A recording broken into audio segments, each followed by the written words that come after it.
बिस्मिल्लाहिर्रहमानिर्रहीम। अस्सलाम वालेकुम नाज़रीन, मैं हूँ सैयद अब्बास सदर। नाज़रीन, इस वक्त मुल्क में जंग की सूरत हाल है। भारत मुसलसल जो है वो पाकिस्तान को उकसा रहा है कि पाकिस्तान भी जो है वो जंग की तरफ माइल हो। तो इस वक्त जो सूरत हाल है, जहाँ पर बॉर्डर्स पर जो है वो तैयारियाँ की जा रही हैं और पाकिस्तान जो है वो भारत को जवाब देने के हवाले से जो है एक अमली तय कर रहा है। वहीं पर मैं लेस्को ऑफिस में मौजूद हूँ और यहाँ पर पूरा एक जो पावर डिस्ट्रीब्यूशन सेंटर था, इसे जो है वो वार रूम डिक्लेयर कर दिया गया है। और ये वार रूम इसमें इस तरह से है कि जब जंग की सूरत हाल होती है तो कोई ना कोई खुदा न खास्ता कोई अगर नुकसान होता है तो उसकी सूरत में सप्लाई को किस तरह से बहाल रखना है, किस तरह जो है वो लोगों को बिजली की जो है वो फराहमी करनी है, और उसके सारे सूरत हाल के हवाले से एक ये कंट्रोल रूम बनाया गया है जहाँ पर तमाम लोड की डिस्ट्रीब्यूशन के हवाले से तय होगा। फिर मामला को यहाँ से देखा जाएगा कि जाहिर बात है जब जंग होती है तो फिर आर्मी की तरफ से या फिर कानून नाफिज करने वाले इदारों की तरफ से इंस्ट्रक्शंस होती हैं। कहीं ब्लैकआउट करना पड़ता है, रात का वक्त होता है, और कहीं जो है वो बिजली की सप्लाई ज़रूरी होती है, कहीं बिजली की सप्लाई जो है वो रोकनी होती है। ये सारी चीज़ों को मद्देनजर रखते हुए ये यहाँ पर जो है वो सारा कंट्रोल किया जाएगा।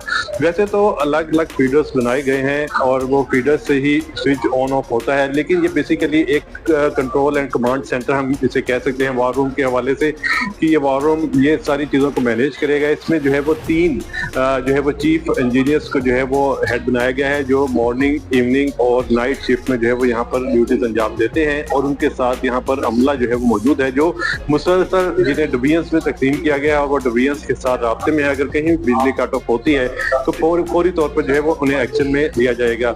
ये सारा LCDs है यहाँ पर, सारी ये मॉडल टाउन, मोमिनपुरा, मुरीद के, ये सारे जितने वो काड़ा कैंट, ये जितने भी यहाँ के लेस्को के हैं, ये सारी चीजें जो है वो यहाँ पर लोड आ रहा होता है, कितना लोड जा रहा है, कितने मेगावाट, ये सारी चीजें जो है वो यहाँ पर लोगों को जो है वो यहाँ से मैनेज की जाएगी। ये खास तौर पर जो जंग की सूरत हाल के हवाले से। और इस वक्त हमारे साथ मौजूद है लेस्को चीफ और जिन्हें हम CEO लेस्को मोहम्मद रमजान भट्ट साहब, उनसे भी हम बात करते हैं। आइए आपको उनके पास लेके चलते हैं।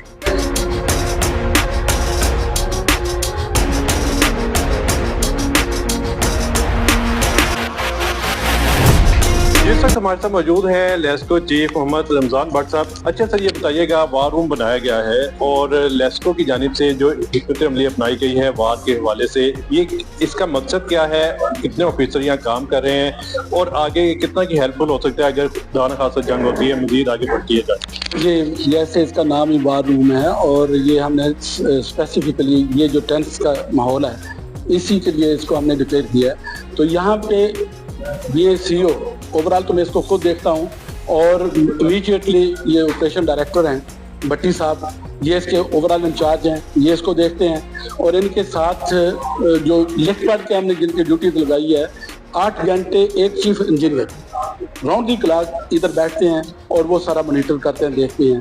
और उसके बाद जितनी भी इनके पास CO के इख्तियारात हैं, कहीं पे मटेरियल चाहिए, कहीं इसको डायरेक्शन पास ऑन करनी है, जो भी डायरेक्शन इनको मिलेगी उसको मनान फॉलो किया जाएगा। और ये वेल इक्विप्ड है हर लिहाज से, यहाँ पे कम्युनिकेशन का प्रॉब्लम नहीं है, टेलीफोन काफ़ी मौजूद है, हर तरह की फैसिलिटी मौजूद है जो आप देख रहे हैं। वैसे वार में सबसे ज़्यादा इंपॉर्टेंट होता है रात के वक्त जब हमला होता है तो उस वक्त ब्लैकआउट किया जाता है। क्या उसकी इस चीज़ की फैसिलिटी यहाँ पर एक ही रूम में अवेलेबल है कि अगर आपने लाहौर डिवीजन पूरे का जो ब्लैकआउट करना हो तो यहाँ से हो सकता है? देखिए जी, मैंने गुजारिश की है ना कि ये सेंट्रल पॉइंट है, यहाँ पे हर तरह की पॉलिसी डायरेक्शन पास ऑन होंगी। यहाँ पे ये तो नहीं है कि सारे स्विच इधर लगे हैं, ऐसी बात नहीं है, स्विच बेशक ग्रिड पे हैं, लेकिन यहाँ पे हॉटलाइन हमारे पास मौजूद है। दी मोमेंट हमें डायरेक्शन मिलेगी फौरी तौर पे यहाँ से उनको सिग्नल जाएगा और वहाँ से जिस एरिया को बंद करना होगा यूं करके बंद हो जाएगा। इसमें ज्यादा 1 मिनट से ज्यादा करने लगेगा इंशाल्लाह। इस वक्त पाक फौज के हक में लेस्को चीफ और लेस्को पूरा डिपार्टमेंट क्या सोच रहा है और पाकिस्तान के हवाले से क्या पैगाम देंगे और इंडिया को क्या पैगाम? देखिए जी, मैं इंडिया को तो सीधी सी बात है ये पैगाम दूंगा कि इंडिया बेसिकली बुज़दिल कौम है। उसने जब भी पाकिस्तान को ललकारा या पाकिस्तान पे शब खून मारा, रात के अंधेरे में हमला किया, वो आपने भी देख लिया, मैंने भी देख लिया कि अल्हम्दुलिल्लाह हमारी सपा ने किस तरह से या हमारी एयरफोर्स ने किस तरह से उनको नाक चने के बहे। मेरा ख्याल है ये मैसेज तो ऑलरेडी उनको जा चुका है, लेकिन जहाँ तक हमारा तल्लुक है, हम अपनी सपा के साथ, फौज के साथ छाना बिछाना है। और मैं यही कहूँगा कि पाकिस्तान जिंदाबाद, पाक फौज पाइंदाबाद। हो चुकी है।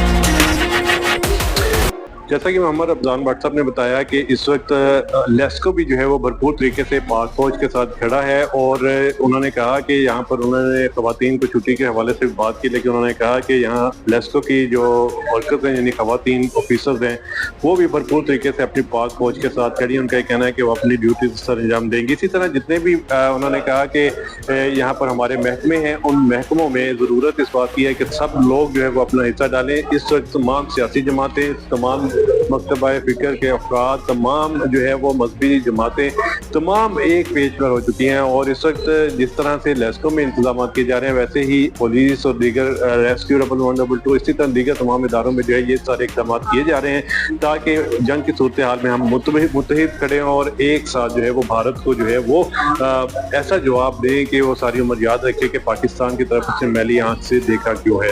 अपने मेज़बान सैयद अब्बास को इजाज़त दीजिए। अल्लाह हाफ़िज़।